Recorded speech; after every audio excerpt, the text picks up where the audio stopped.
This video is for educational purposes only and strategies that I use in my personal portfolio. Nothing in this video guarantees profits or future performance. Right now, the market is up and down and volatile, but we are likely entering a very strong and bullish year. I'm going to break all of this down for you. Strap in and sit tight because we're going to cover the Iranian tensions and war, the macroeconomic data. We're going to talk about the Feds and the FOMC and why rate cuts are very likely to happen this summer. The market breadth. I want you guys to understand that the S&P 500 has been driven to new all-time highs, but yet our all-star players of the market have not even been a part of it just yet. So this can become very interesting over the next few months. I want to talk about fear and greed and explain to you guys why the market is actually greedy and it's a good thing. And I'm also going to talk about the SPY and the PE ratio and why Michael Burry's bubble nonsense is literally that nonsense. I'm going to talk to you guys about what I think is going to happen in the market and why the market is showing extreme fatigue on the geopolitical tensions and the issues in the Strait of Hormuz and why this is the very reason why the stock market is up now versus 3 weeks ago. And we're going to talk about tech earnings, which is going to also tie into market breadth. So we're going to cover all of this. Also, before we dive into today's video, be safe in this market as there's no guarantees and make sure that you do your due diligence to protect your capital, no more than 5 to 10% into any one stock. You want to be safe in this volatile market. However, before we do that, strap in, sit tight, don't go nowhere because I have a huge announcement here. Before we get into today's video, I just launched my 10 trade challenge. You don't want to miss out on this. If you want to understand how I took my micro challenge account that you guys can see right there on the screen from $900 to almost $8,000 in just a little over a year, 500% gains, and my $250,000 account to 1.7 million, you guys will want to jump in this 10 trade challenge. I will be giving you the trades. You'll be copying me, following my lead, doing what I do. So if you want to potentially make back money you lost in the market over the past 6 months, join my 10 trade challenge. The link is below. Once the challenge is over, we will have a 3-hour class, 3 weeks long, that I will be showing you what we did, how we did it, and how you can improve. You don't even have to do any of the technical analysis. I will be giving you the trades, the entries, and the exits. The link to get started is below. We have just a few days left to register, so register on the link below, and I will see all of you on the challenge. Let's dive into the market today. So something to really talk about right now is the Iranian war and the Iranian tensions going on in the Strait of Hormuz. And you guys noticed that the stock market went up when Donald Trump put the blockade in effect. And this is because the stock market doesn't like uncertainty. It likes certainty. It does not like the word uncertainty. Whenever the market doesn't know what's going on, it's going to sell off because people are going to sell to get into safer positions or go to cash because they don't know what's going to happen, so they don't want to risk their money. When Donald Trump put the blockade on the Strait of Hormuz, that was certainty because Iran can't physically remove us from the Strait of Hormuz. Our military power is too strong, factually speaking, and therefore, even though it might be a stalemate, there's certainty there that they're not going to run rampant to the Strait of Hormuz like they've been doing and bringing oil to other countries or using the Strait of Hormuz against us like they were doing, saying they will shut it, they will keep it shut indefinitely. They were making those type of threats in the beginning, and Donald Trump rectified that by blockading the Strait of Hormuz. So uncertainty evaporated. But then, of course, there's still some volatility in the markets are going up and down based on these tensions. But as of today, Iran is sending delegates to proceed in talks in Islamabad. So that was an hour ago. So now they're re-engaging in this peace talk. So that's really good. And when the war eventually abates or this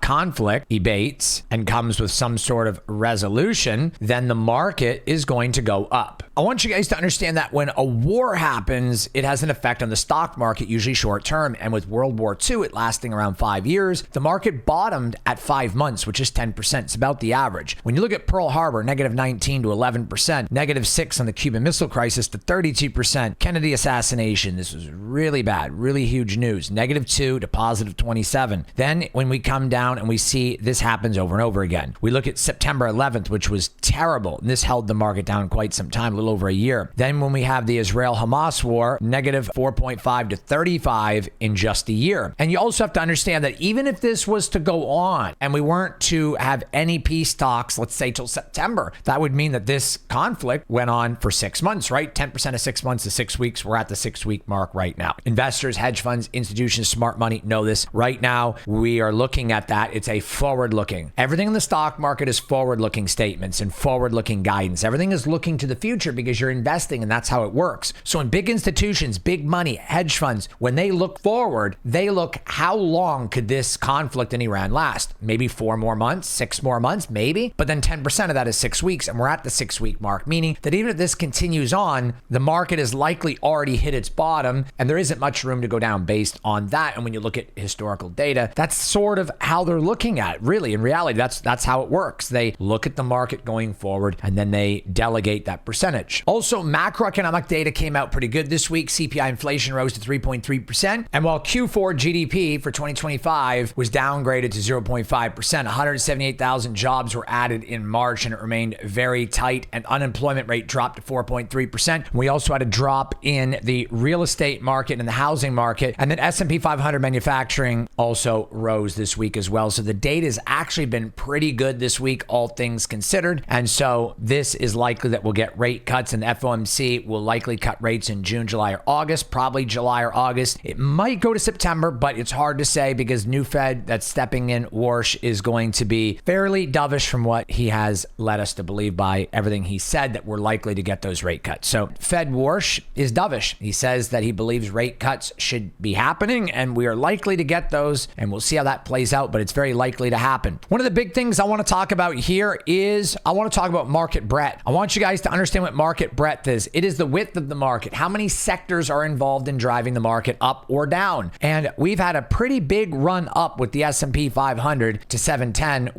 or 711 actually, which is higher than the record of 700 earlier before the market dipped down. When we look at the S&P 500 chart, we can see the previous high was last January, this past January, and previous to that, there was no higher peak. So we could see the peak was 700. We are now at all-time highs as high as $713. When you look at that, you have to understand what drove this, okay? So first off, I want you guys to understand that the S&P 500 is driven by market breadth. How many sectors are involved? Well, this is like your star player, basically. The market's up, but the good news here is that the star player, the tech sector, most of it's not even involved. It's like playing a sports game and you're handicapped and you're winning, but your best player's not even on the court or on the field or on the ice. Not even there, depending on which sport you're watching. Your star player's not even there. Most of the move was cyclical and financial stocks last week and the week before. And of course, the Iranian conflict having some form of certainty with the blockade. The star player, which is Meta, Microsoft, Apple, AMD, Google, these stocks haven't went through their earnings cycle yet. And it starts this coming Wednesday on the 29th. And that's where it begins. And this kicks off the cycle of earnings in the tech sector. So the market breadth is narrow. This high on the SPY at $714 was driven without the star player. What do you think is going to happen when the tech enters the chat? Now we have a really big potential run coming where SPY could likely hit 730 to 750, which is why big analysts like Tom Lee and Dan Ives are saying that 750 to 800, closer to 800 by end of year. All things considered, if the tech sector crushes over the next 6 weeks, then it's very likely that we will have very close to 750 or higher. And when the war ends and is abated and we have interest rate cuts, you can see how this kind of accumulates. But you might be asking me, how does that drive the SPY even higher? Well, that aligns with fear and greed. Right now, the greed is at 66, down from 75, and this greed meter could actually have changed. No, it didn't change over the last hour, but this greed is tied into VIX. VIX goes down, greed goes up, and you guys can see the crypto market is in fear, but the stock market is in greed. Everybody is going over to stocks. And I want you to understand that not only do we have a narrow market breadth right here, narrow market breadth, which means the tech sector is not even participating yet in SPY, but I'm also going to show you why the SPY is undervalued. Let me go ahead and break this down for you so you guys can understand how the SPY is undervalued. Now, Michael Burry's bubble nonsense shows standard deviation at 3 on the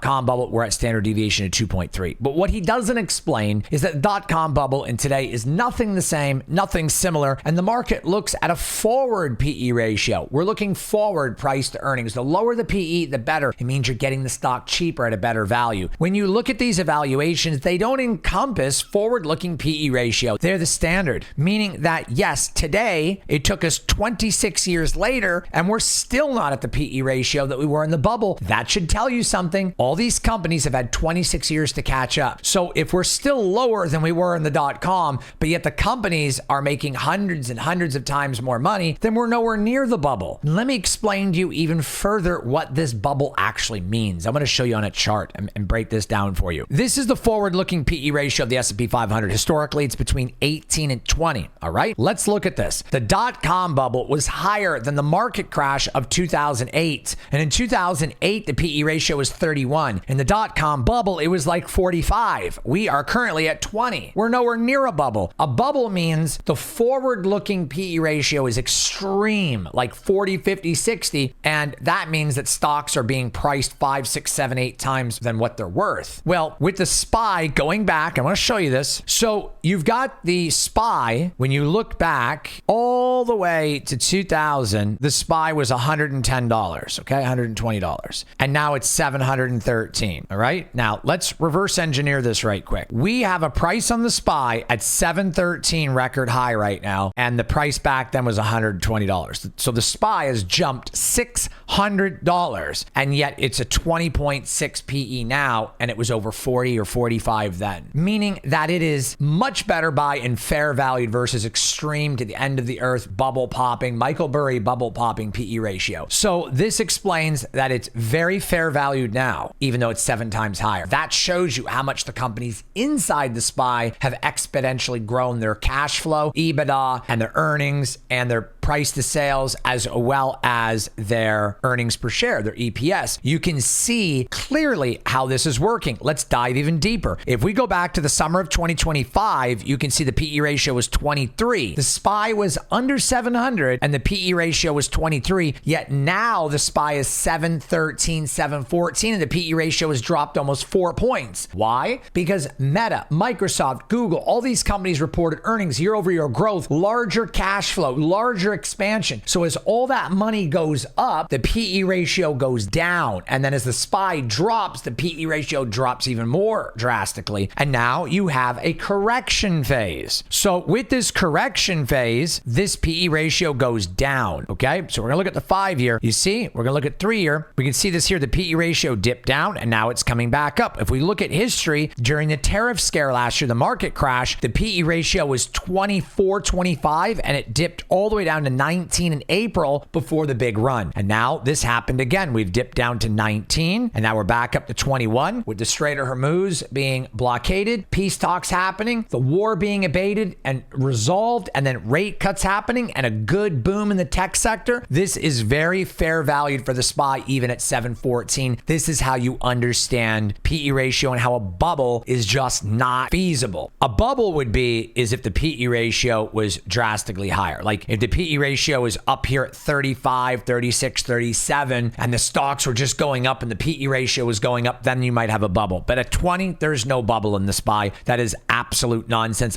You notice how he's been quiet after the war started, right? He talked nonsense for 3 months. The war started. He disappeared with crickets. So we've talked about fear and greed in the PE ratio. So what will happen? Now that we understand this, well, let's look at something else that's very important. I'm going to show you where smart money is going. But before we do that, I want you guys to understand that a lot of technical analysis can be difficult. I showed my Discord to get into Lyft when the money flow index and the OBV was dropping. As you guys can see, the stock price was going up right here, but OBV was dropping. And as it sold off, institutions sold off into retail. And when it bounced on the bottom, bad news had happened in the Strait of Hormuz this Friday, March 28th. And they knew this was going to happen and they knew it was likely to run. So as retail sold into it, the OBV went up. This is your dark pool data right here. And the stock flew. My Discord got in $12.50 and got out at $15. The same with Microsoft and Meta. We did the exact same thing. The same with Oracle when it ran from 140 to 185, 188. And Meta from 600 or under all the way to 680. Microsoft over a $30 run. We just did this. If you guys want to make the profits you're seeing on the screen right there, and you want to understand how I grew this micro challenge account from $900 to almost $8,000 in just a little over a year at almost 5 500% gains. I just launched my 10 trade challenge. I'll be giving you the trades. You'll be following me, copying me, doing what I'm doing. I'll give you entries and exits to show you how to make money in this market and how I've been doing it all along. And then I'm going to be throwing in a 3-hour, 3-week Zoom call where I'll be teaching a live class to show you what we did, how you made money, and how you can replicate it to make money in this market. It is likely to be a very good year. You guys don't want to miss out on it if you want to make those profits you're seeing on the screen, and also learn how I was able to make over $70,000 just on a few select trades in the past few months. The link to get started with the 10 trade challenge is below. I look forward to seeing you guys there. And also a link to get started in my Discord is also below. This year is likely going to be a good one. So you have to understand what will happen. What is likely to happen? Let me show you what smart money is doing. Let me show you where the big money is flocking. So here is the assets on money markets. When the market's interest rates go down, which they're likely to get cut this summer, money comes in from money markets into the stock market. April 22nd, 7.3 trillion. April 15th, pretty much the same. April 1st, 7.8. From the end of March, beginning of April, when this run happened, $250 billion has come into the market. And this is just the beginning. When you look at last year when Trump had the tariffs, there was roughly 7.4 trillion in money markets. And by May, there was only 6.9. There was about 500 billion that came into the market last year, but then it left and it went back to 7.8. This is only about 200 to 250 billion that has come in the market. What do you think is going to happen when another 500 to 700 billion comes in the market, which is very low estimate of what's likely to come over? This market is going to pop very hard when you combine everything I've talked about in this video together. 700 billion potential or more, or a trillion coming into the stock market, rate cuts happening, the war being over, tech sector booming with bigger earnings. The PE ratio on the SPY is going to go down even more, which makes it undervalued, and the SPY is going to run. And then on top of all of that, and we have midterm elections this year, and if you don't know the history of that, markets typically do much better right into the midterm elections. And as you get through midterm elections, the market goes up drastically, and it goes up over the course of 6 to 8 months, meaning between now and next year, as we go through this year, the market has all of these tailwinds getting ready to line up. It is just a perfect storm. But not only that, we have our star player in the tech sector right here. Our star player hasn't even hit the game yet. They're not even on the field. They're not on the ice. They're not even playing yet. The market breadth is narrow, and we are at all-time highs on the SPY right now today at $714 just about, and the tech sector hasn't even had earnings. What is going to happen when Meta, Microsoft, Oracle, Apple, AMD, Google, and all these big companies crush earnings? Now what happens with the SPY? With the star player now playing the game, the market breadth is going to widen, and the market is likely to run up. I would not be surprised in the slightest if we get an agreement in Iran over the next week or two as we go through these tech earnings, and by the end of May, we have a complete agreement, and even so, have a very strong tech sector earnings cycle, and the SPY could be 725 to 730 as we go to the end of May. That is not out of the realm of possibility. In fact, it's very likely with these things as long as they happen. I hope you guys understand that this is a very strong opportunity in the market, but you want to be safe. Okay, you want to be safe. No more than 5 to 10% of your portfolio in any one stock. It's very risky. There's no guarantees in the stock market. Protect your capital. And don't forget the 10 trade challenge if you want to make the profits you're seeing on the screen right now before time runs out. The link is in the information box below. I'll give you the trades. I'll give you the entries. I'll give you the exits. Follow me. Do what I do and let me show you how to make money. Link to register is below, and the Discord link is also below. I'll see all of you in the next video. Be safe out there. One love, fam.